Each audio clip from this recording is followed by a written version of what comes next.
And I think perhaps this document is standing very tall. I do not think there's a country today with a better constitution than the Kenyan constitution. And you voted overwhelmingly for it, just like other Kenyans did. And therefore, if you did so well and you are so ably represented as council, as Hindu Council of Kenya, I think you have to be very proud of that. And if it is that, for instance, the matter of dual citizenship, Kenyans who are living in the diaspora are very clear about this matter. Of course, it says, if one is born a Kenyan, even if they become citizens of other countries, nobody can deprive them of their inalienable right to be Kenyans. And that is where the story begins. When now it goes to the next level, those people who have qualified 7 years, 20 years, how do you treat this matter? There is, as the Secretary General said, some ambiguity. And this ambiguity has to be addressed by the Parliament, the current Parliament, because it says there will be a special act of Parliament which will deal with this matter of citizenship. Therefore, I want to suggest that this community stands very strong. Consort with the Commission on Implementation of the Constitution, currently led by a famous advocate in town, a lawyer, Mr. Charles Nyachai. You have your right to be able to engage with that commission so that the draft laws are brought to Parliament, all your concerns will have been ably articulated and taken care of. I do not believe in the thing they are calling KKK. Never again will Kenyans take pangas and arrows and bows and arrows and shoot each other down. We have suffered enough, and I'm telling you, I'm not a prophet, but I can tell you that this will not happen. But what is going to happen under the new constitution, for instance? This whole thing about tribal alliances is outmoded. What is, however, current is you're going to see political parties getting together. I am the party leader of ODM Kenya, and I'm sure a lot of you know that. All of us started as KANU, even a lot of you, I'm sure, because then it used to be the only party. I was its organizing secretary for 13 years. What is now happening is consultations are taking place. And don't be surprised if you hear some of these political parties getting together. And this is the reality of the new constitution, so that you end up with one or two major, minimum three major political organizations. Then it will be your duty as Kenyans to choose which ones you want to associate with. And of course, the clear separation now between the executive and the legislature, and you know, the judiciary.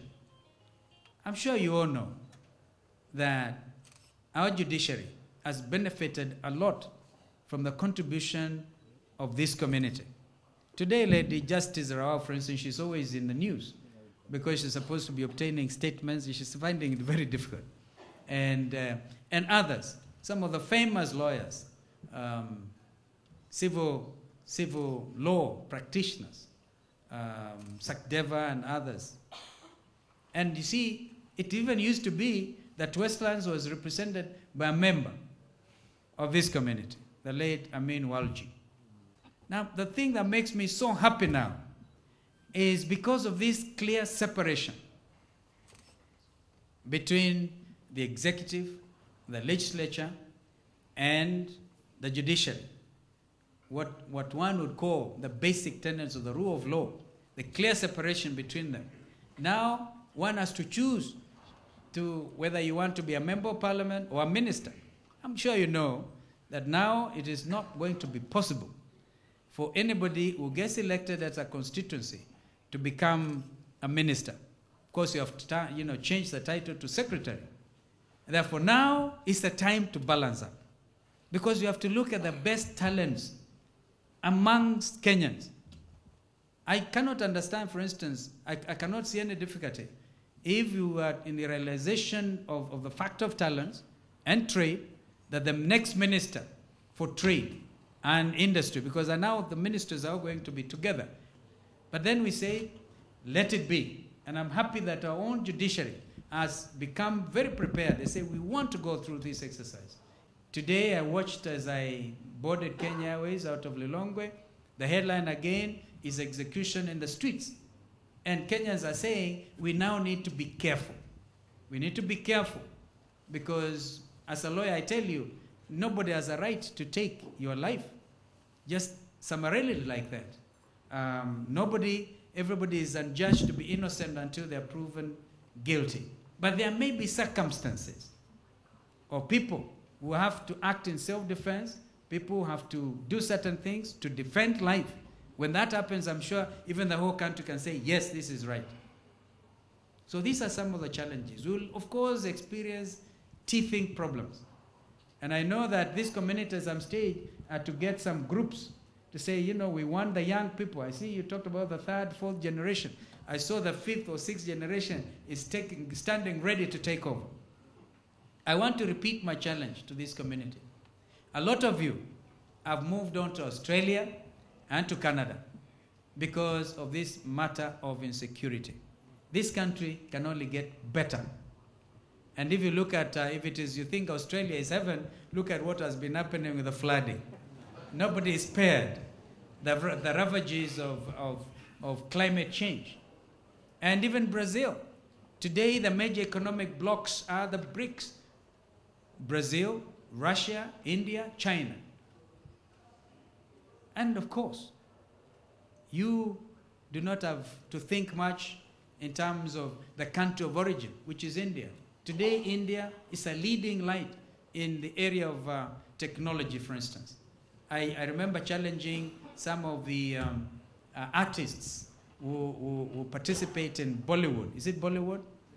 Say that on your way to Hollywood or something, spend a weekend in Nairobi, go to the Mara, spend some of the money in this country. What I'm trying to say is that we should now grow this close relationship between Kenya and India. And I'm sure it will not take long before the numbers that have now been depleted, do not take long before we begin to see those numbers increasing again. I'm sure you saw yesterday, President Kibaki called a very urgent meeting of the ministers responsible for issues to do with drought, water and irrigation. Because if you look at what is happening in Wajir and Garissa and those parts, including my own constituency, the rains have failed yet again. Let us not be tired of helping fellow Kenyans. And I think let us all, over the weekends, get out of the city, go to every part of the country which is needy and help fellow Kenyans. You have been exemplary in this regard. And I want to say thank you so very much.